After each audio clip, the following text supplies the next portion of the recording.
tous. Chose promise, chose due. Comme je vous avais promis, l'émission devait se passer aujourd'hui, 7 septembre 2025. C'est la raison pour laquelle nous sommes tous réunis aujourd'hui pour ce sujet, cette thématique qui touche un junior, un mineur, qui touche vraiment la sensibilité de ceux qui sont un peu plus... qui s'attardent sur certains sujets. Et le thème d'aujourd'hui porte sur la jeunesse africaine. La jeunesse africaine, moteur du changement, ou génération sacrifiée. Tel est le thème de ce podcast aujourd'hui. Alors, quand on revoit les chiffres, on se rend compte qu'en Afrique, c'est environ 62% de la génération africaine est jeune. 62%. Mais en approfondissant justement sur le taux de chômage, on se rendra compte que c'est environ 10% de chômage, 10,6 si mes souvenirs sont bons, si je ne dis pas de bêtises, de taux de chômage en RDC par exemple, et environ 19% quelque chose au niveau de la République du Congo.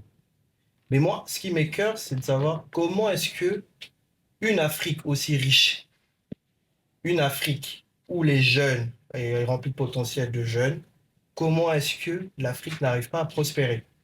Est-ce que c'est un problème de mentalité ou c'est nous qui ne voulons pas assumer nos responsabilités? Donc les gars, je voudrais quand même qu'on essaie de partager là-dessus et qu'on voie ce qu'on peut apporter à l'édifice. Et vous, par rapport à ce thème de l'Afrique, jeunesse sacrifiée ou moteur de changement, qu'est-ce que vous en pensez? Enfin, Nina, Junior, C'est une très belle thématique, déjà. Je te remercie, M. Timbakala, pour cette belle invitation, parce que nous allons aujourd'hui discuter sur un sujet qui fâche. Un sujet très intéressant, un sujet qui bouscule. Parce qu'aujourd'hui, quand on parle de la jeunesse, on a tendance à voir le déclin, pour certains, mais on a tendance à voir une lueur d'espoir, un avenir meilleur. Parce que comme on dit, aujourd'hui, la jeunesse d'aujourd'hui, c'est le demain de l'Afrique. Exactement. En parlant de la jeunesse africaine, aujourd'hui, ta thématique est bonne et je la salue, mais nous allons aujourd'hui discuter sur plusieurs sujets qui fâchent, qui aujourd'hui là ne permettent pas à cette jeunesse d'éclore, de se développer. Cette jeunesse aujourd'hui est au milieu du gouffre. Et pour cela, comme tu as su dire, nous allons chacun de nous apporter notre petite pierre à l'édifice, nos petits conseils, comme on peut, parce que nous sommes nous-mêmes ces jeunes-là qui devons prendre des responsabilités. Exactement. Pour que cette Afrique soit meilleure demain. Exactement. Donc, voilà.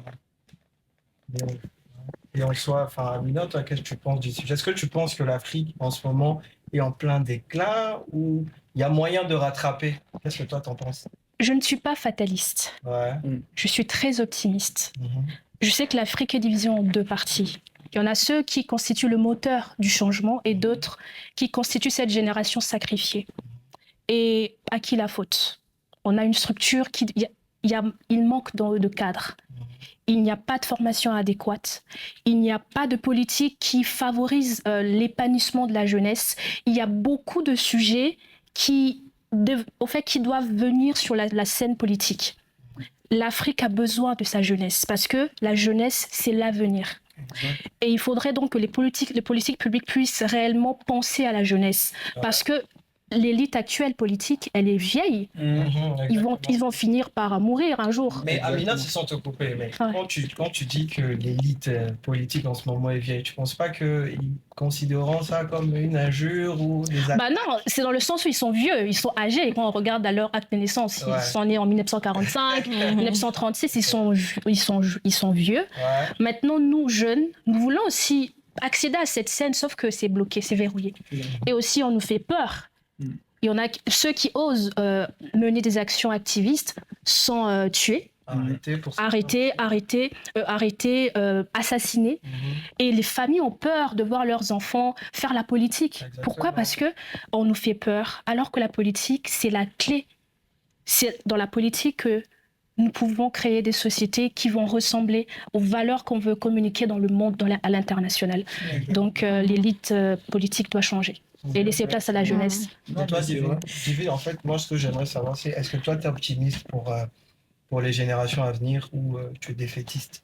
Je suis très optimiste parce que je pense que cette génération a une percée, a une petite étincelle qu'il n'y avait pas avant. C'est qu'on est beaucoup plus réveillé et on aborde des sujets que les anciens n'ont pas pu faire. Et aujourd'hui, avec, on va dire, le modernisme, les jeunes sont beaucoup plus conscients, même s'il y a toujours la dépravation des mœurs, mais je pars du principe qu'il y a toujours quelque chose à gagner dans cette jeunesse et qu'il y a toujours de l'espoir. Parce que, comme on dit, il y a un vieux proverbe qu'on connaît tous qui dit que l'Afrique est le berceau de l'humanité. Donc je pense que c'est déjà une prophétie, on va dire, qui donne déjà un avenir très propice pour l'Afrique. Exactement. Voilà. Mais bon, quand on voit un peu, on essaie de voir un peu les proportions, on va remarquer qu'environ que c'est 80% de jeunes n'est pas concentrés. Enfin, la plupart n'est pas concentrés. Et voilà, c'est beaucoup plus de dépravation, plus d'alcool. Et moi, il y a une chose sur laquelle je voudrais rebondir, c'est que je pense, pour ma part, que le succès, le changement ne se trouve pas dans les bars, dans les boîtes de nuit. Certes, on est jeune, on a nos délires, on a beaucoup de choses à faire et tout, mais quelque part, il faut qu'on essaie peut-être de se centraliser. Je prends l'exemple du Congo. Aujourd'hui, Julien, je suppose que toi, tu es congolais avec le point noir. Je regarde certains statuts, je regarde certaines choses, et il y a plein de choses qui sidèrent quand même. Quand tu vois un peu comment les gens s'adonnent au sexe, aux drogues et autres, et tout, toi, qu'est-ce que tu en penses par rapport à ça? Mais déjà, le problème, ce n'est même pas les drogues, les bars, comme tu as su le dire. Parce que dans tous les pays du monde, il y a ce genre de... Comment je vais t'appeler ça? C'est une façon pour certaines personnes de se sentir à l'aise. Donc, voilà, les bars et tout. Chacun de nous fait ce qu'il pense être bon pour lui. Mais ce que moi, je remarque, comme tu as su le dire au Congo-Brazzaville, c'est que les gens s'attardent aux futilités. Il faut dire ça comme ça. Ah, oui. Parce qu'aujourd'hui, aller dans un bar pour une certaine jeunesse qui, aujourd'hui, là, avec le monde du travail et autres, qui est submergée, pense pouvoir aller se libérer un samedi soir. Moi, je ne suis pas dans ces jeunes-là parce que moi, de ma petite histoire, j'en ai assez fait. Je pense que mon avenir est ailleurs. Mais pour ceux qui le font, tant mieux. Mais moi, j'appelle plutôt à la conscientisation, à la responsabilité. Ça veut dire que chaque chose a un temps. Il y a un temps pour tout. Or, la jeunesse, comme tu as su le dire, du Congo-Brazzaville, donc mon pays, a tendance à oublier les vrais enjeux, a tendance à s'oublier eux-mêmes. Parce qu'aujourd'hui, quand tu donnes ta vie entièrement à tu t'abandonnes à des choses Des excès éphémères, que pour moi la fête et tout c'est des choses éphémères, c'est des choses qui ne construisent pas. Quand tu t'adonnes à ça entièrement, tu perds une part de ton humanisme. Parce que tu vois, parce que quelque part un humain, parce que au-delà de l'Africain, un humain c'est celui qui a d'abord envie de se développer lui-même. Exactement. L'humain ne doit pas stagner. L'humain doit avoir une forme de croissance. Est-ce que tu vois? Donc aujourd'hui, cette jeunesse-là, on voit qu'elle est en train de stagner. C'est que c'est les mêmes choses. Du lundi au lundi, c'est la fête. Du lundi au lundi, c'est la dépendance, comme tu as dit, à la drogue, à la boisson, au sexe. Pour moi, c'est un problème majeur qu'il faudrait traiter. Mais ce problème-là vient d'où? Parce que c'est là le problème aussi. Ce problème-là vient du manque d'orientation déjà. Il n'y a pas un cadre stable. Tout à fait. Ce problème-là vient du taux de chômage, parce que les jeunes ne sont pas occupés. Ce problème-là vient du manque d'éducation, parce que les jeunes n'ont aucun centre de formation habilité pour les permettre aujourd'hui de développer leurs connaissances. Et donc, face à tout ça, à toutes ces contraintes, face à ces difficultés-là, pour certains, ils pensent que se plonger dans la dépravation, c'est la meilleure des solutions. Donc aujourd'hui, je ne plains pas les jeunes Congolais qui sont dedans, mais au contraire, je m'en vais les reconforter, les encourager à sortir de là et à trouver une voie plus juste. Et j'interpelle surtout nos autorités qui, eux, ont le pouvoir de décider. Surtout. Et aujourd'hui, si ces deux autorités-là, qui sont là actuellement au pouvoir, pouvaient prendre des bonnes décisions pour cette jeunesse, pour ce peuple congolais, je pense que nous pouvons y arriver. Ouais. Il n'est pas trop tard. Cette jeunesse est forte de par sa mentalité avec tout ce qu'elle traverse. Cette jeunesse a beaucoup d'énergie, on le voit aujourd'hui avec la créativité de certains entrepreneurs. Cette jeunesse a envie de faire les choses, mais manque d'outils. N'est pas outillée. Il n'y a pas Tout à d'accessoires. C'est fait. ça le réel problème. Oui. Le réel problème, c'est pas les bars. Le réel problème, c'est pas la consommation d'alcool ou je sais pas quoi. C'est la mentalité. C'est la mentalité qui doit être revue. Donc, il faut qu'on développe cette mentalité. Il faut qu'on permette à ces jeunes-là de voir autre chose que ce qu'ils voient aujourd'hui. Exactement, Tout à ouais. Donc, voilà un peu, pour ma part, ce que je pouvais dire pour cette jeunesse congolaise, parce qu'on était sur le sujet congolais. Donc, Ouais, entre nous, ouais. Voilà. Ouais, tout ça. Ouais. Mais en fait, Amina, Divine, j'ai une question. Oui. Qu'est-ce qui vous fait le plus mal dans la situation actuelle? Ah, très Et bien. ça, je veux vraiment que vous y répondiez Mhm. vraiment à cœur ouvert. Hein. Mhm. Vous exprimez vraiment ce que vous pensez. Qu'est-ce qui vous fait mal quand vous voyez les jeunes, toute la jeunesse, même internationale, hein, pas qu'africaine? C'est quoi qui vous... Je te laisse. Ouais. Ce qui me fait mal, surtout, c'est... Je pense que les jeunes d'aujourd'hui aiment plus la facilité que travailler pour obtenir des choses qui vont durer. Les jeunes, en fait, ils se contentent du minimum. Dès qu'ils ont un petit 100 000, pour moi, c'est bon déjà. 100 000 francs CFA. Voilà. Et le pire, c'est qu'ils ne cherchent pas à se développer parce que la connaissance nous emmène très loin. Tu entendras beaucoup d'entrepreneurs venir stipuler que l'école ne rend pas riche, comme ils aiment le dire. L'école, certes, pour certains, ne rend pas riche, comme ils aiment le dire, mais te donne des outils qui te permettront de te rendre riche. Exactement. Ce que tu apprends à l'école, tu le développes plus tard. Et en développant, Dans la pratique. Exactement. Parce que la véritable richesse, c'est pas tant l'argent, mais c'est la connaissance. Mais le taux de chômage, quand on remarque, oui, c'est vrai, il y a des jeunes qui vont à l'école, qui s'instruisent, qui ont pour certains même des doctorats et même des doubles masters, mais n'arrivent pas à travailler. Ah. Et là, je pense que c'est le système qui ne permet pas aux jeunes de s'épanouir. Parce que lorsque tu vois des personnes qui ont le troisième âge, entre guillemets, qui tiennent à rester au pouvoir et que pour obtenir un boulot, soit tu dois passer par des chemins des chemins plus tortueux, soit te contenter d'avoir peut-être un petit grand qui te dira « je te promets telle chose en échange de telle chose ». Et entre-temps aussi, l'accès au travail est, on va dire, très difficile, très bloqué. Et il faut avoir, si tu n'as pas un père ministre, par exemple, si tu n'as pas de relations, pour avoir un simple boulot, c'est très compliqué. Et je trouve que même le système, le droit du travail n'est pas encadré. Il y a des horaires de travail qui ne sont pas forcément, qui sont très structurés. Un jeune peut travailler, je prends un exemple, de 6h à 23h tous les jours. Il n'a pas de contrat de travail. Des retards de paye. Donc, surtout les stages. Tu vois, non rémunérés en plus. Non rémunérés. Après, on renouvelle encore stage. Après, alors que la loi dit que généralement, après au moins 2 stages, il faut signer un CDI. C'est ça. C'est comme elle disait, c'est que le problème, c'est les dirigeants.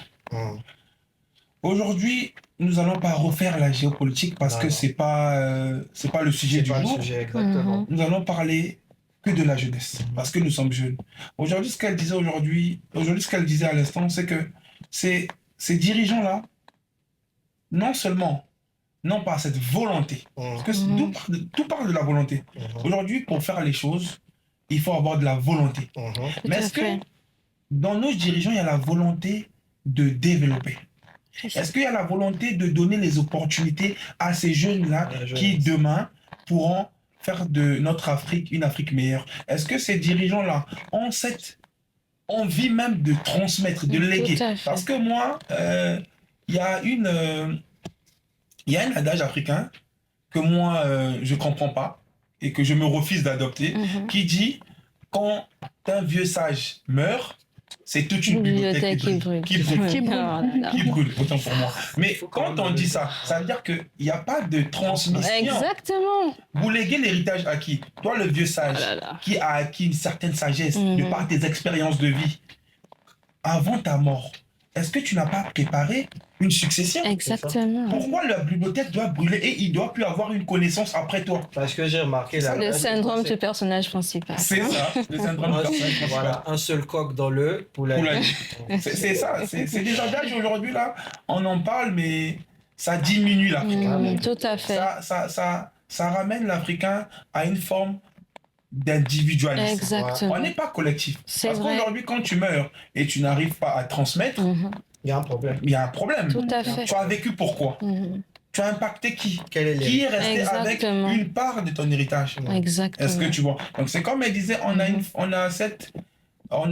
a des dirigeants aujourd'hui parce que tout part de l'élite dirigeante. Mhm. C'est eux qui décident. Tout à fait. S'il faut qu'il y ait une bonne éducation dans un pays, il faut que les dirigeants décident. Mhm. S'il faut qu'il y ait du travail, donc un taux de chômage Mhm. au rabais, il Ouais. faut que les dirigeants décident. Mais Mhm. que font ces dirigeants? Est-ce que les décisions qu'ils prennent sont bonnes pour le peuple? La question, elle est là. Exactement. Et on voit un peu ce qui se passe aujourd'hui avec les jeunes qui sont abandonnés à eux-mêmes. Mhm. Parce que la Voilà. jeunesse africaine, non seulement elle vit son déclin, il faut le dire, mais en vivant ce déclin, elle est rejetée Mhm. par sa classe dirigeante. Elle est Exactement. abandonnée à elle-même. Regardons le phénomène bébé noir. Ah, voilà. Les bébés République noirs. du Congo, oui. La République du Congo dans mon Ouais. pays. Mhm. Les bébés noirs aujourd'hui, c'est des jeunes comme toi et moi. Exactement, Tout à fait. Mais aujourd'hui, ces jeunes-là sont abandonnés à eux-mêmes. oui. Pourquoi on ne trouve pas des mécanismes de réinsertion? Exactement.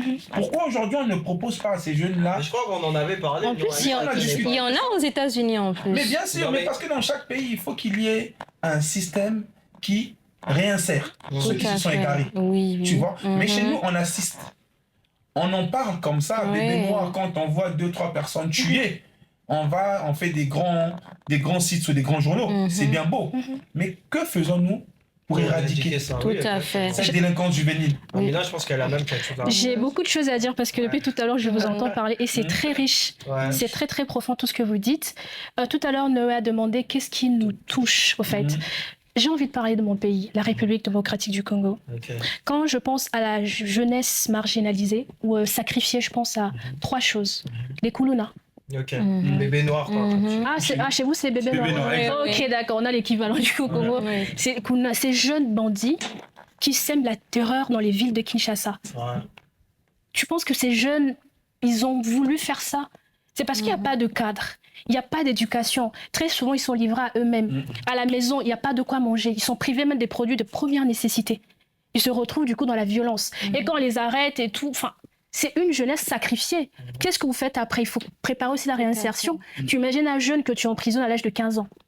Tu vas le laisser en prison jusqu'à quel âge? Et puis même quand il va sortir, qu'est-ce que vous prévoyez? Il n'y a pas de système de réinsertion. Il n'y a pas de Mais Y a moi, pas. je pense qu'on ne va pas aussi rejeter la faute sur nos dirigeants. Ah, Il y a aussi les parents. Certes, Mhm. ouais. Il y a aussi les parents qui sont démissionnaires dans l'éducation. Exactement. Et puis aussi, il y a un autre cas. Il y a trois cas, comme j'ai dit. Il y a les Koulouna, il y a aussi les filles des Pakadjouma.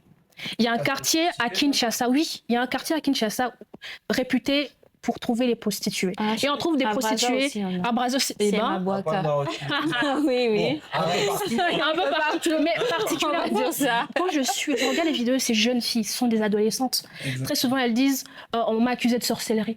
Mhm. Ou mes parents sont morts, du coup, on m'a chassé de la maison. Mhm. Du coup, elles se disent pour avoir de l'argent, il faut que je me prostitue. Exact. Mon corps est devenu mon source de revenus, ma source de revenus. Mhm. Et un autre cas également, le troisième que j'ai à cœur de parler, c'est des enfants chégués, Ok. les enfants de la rue. Ah. Ce ne sont pas des petits brigands, en fait, des enfants qu'on chasse de la maison. Mhm.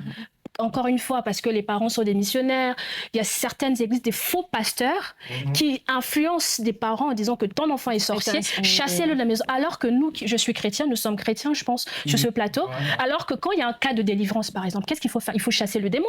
Pourquoi chasser l'enfant? Tout C'est à un fait. problème spirituel. Mais face au cas de délivrance, entre guillemets, les familles préfèrent chasser l'enfant de la maison, alors que Christ nous prône quoi? L'amour. L'amour, en fait. Il prône la famille. Exactement. Mais on voit que rien Et je dans vois ce qu'on a pays. tendance à Ouais. condamner en fait la personne au lieu de l'acte en soi.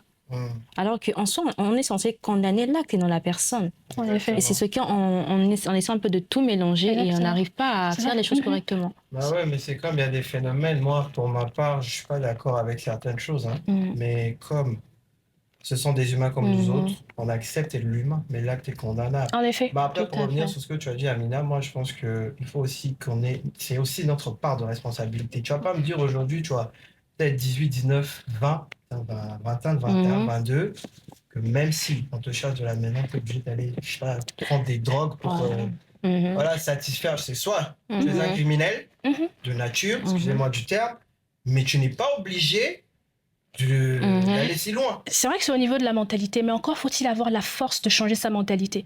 Et comment il faut donner aussi des outils. Exact. Il faut donner des outils. On préfère mettre Fally à longueur de journée, C'est des ça. émissions qui parlent de divertissement au lieu de parler qu'il y ait des émissions pour comment dire pour Conscientise. constructifs, Mhm. demander, apprendre à la jeunesse comment se rebâtir après Mhm. des moments d'échec, des Tout moments à fait. d'épreuve, parce que ces jeunes sont livrés à eux-mêmes, même s'ils Mhm. veulent évoluer, faire autre chose, mais qu'est-ce qu'on peut faire? Tout passe par la mentalité. Est-ce que tu Mhm. penses, est-ce que tu deviens? Tout à fait. Exactement. Mhm. Et si intérieurement ça va pas, même si tu as envie de faire les choses, tu ne feras Mhm. rien, tu seras paralysé.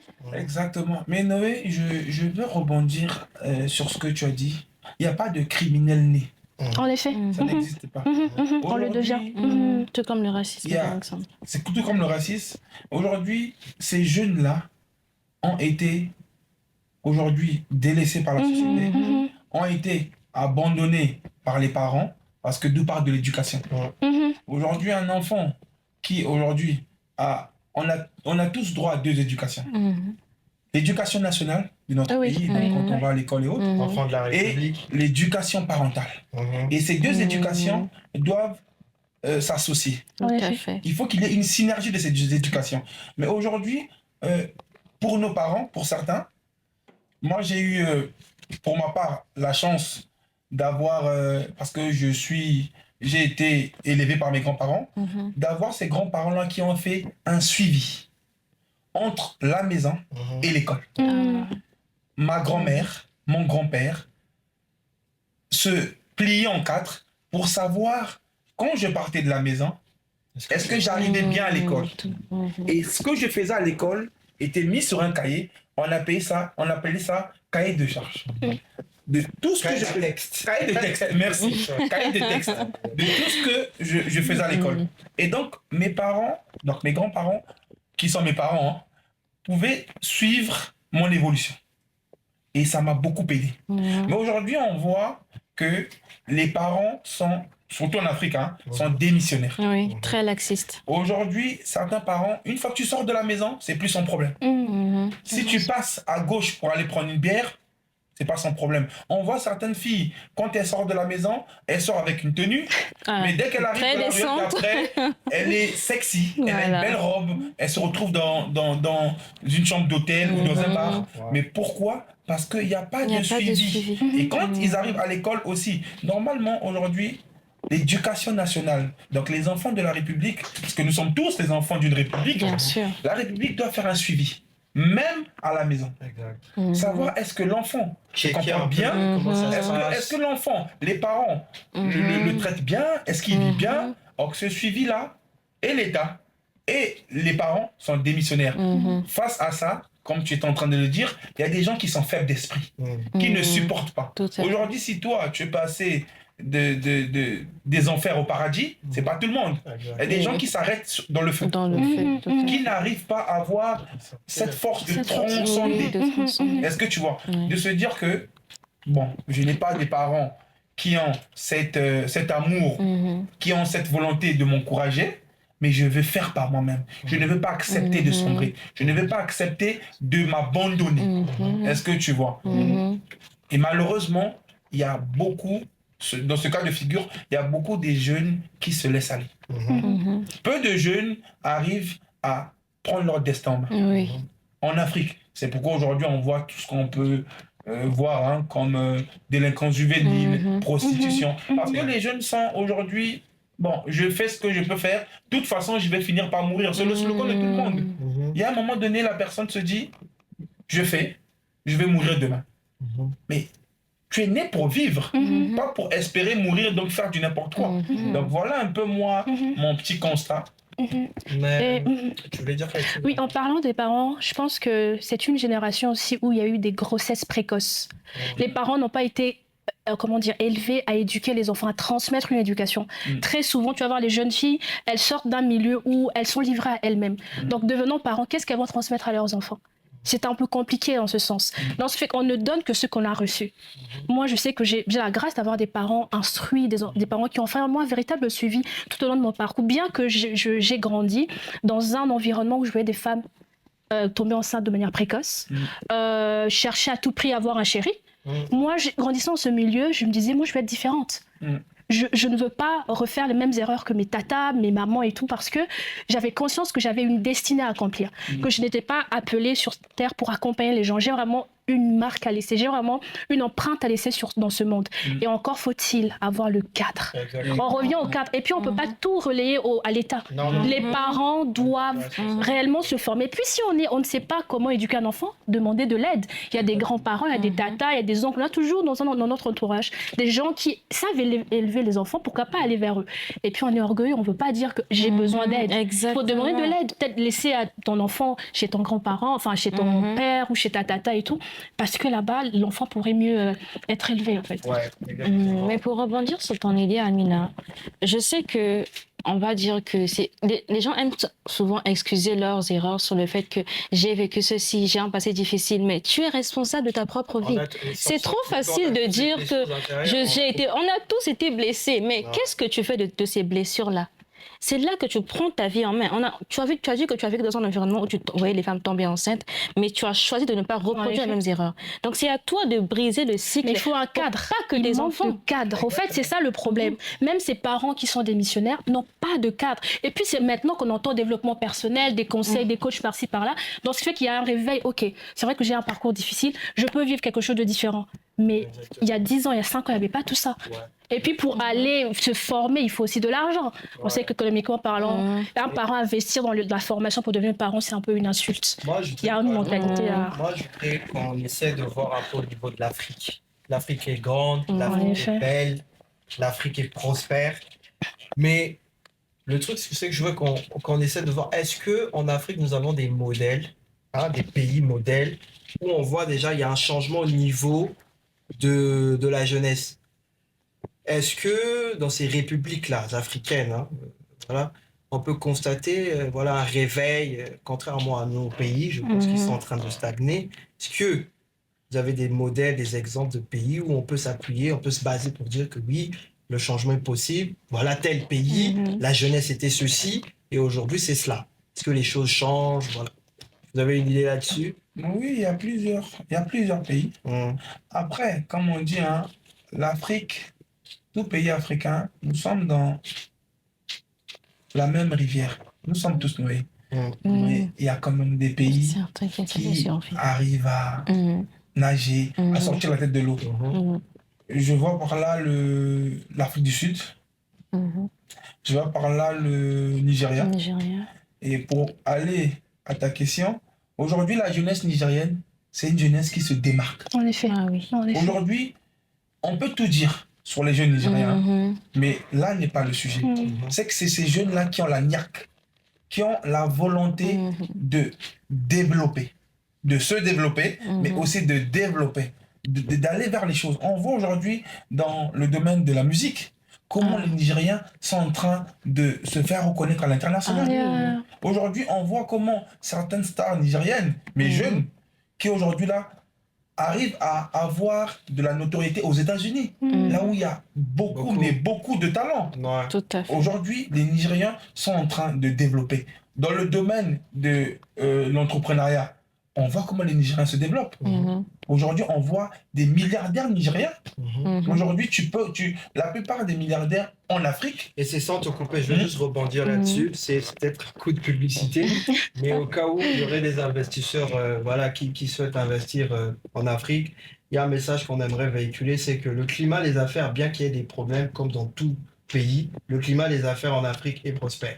Donc l'Afrique en pleine innovation, nous appelons justement des investisseurs et autres à venir s'implanter en Afrique. On ne ferme pas nos portes ni nos frontières. Et je pense que nos républiques sont aptes à collaborer pour des investissements.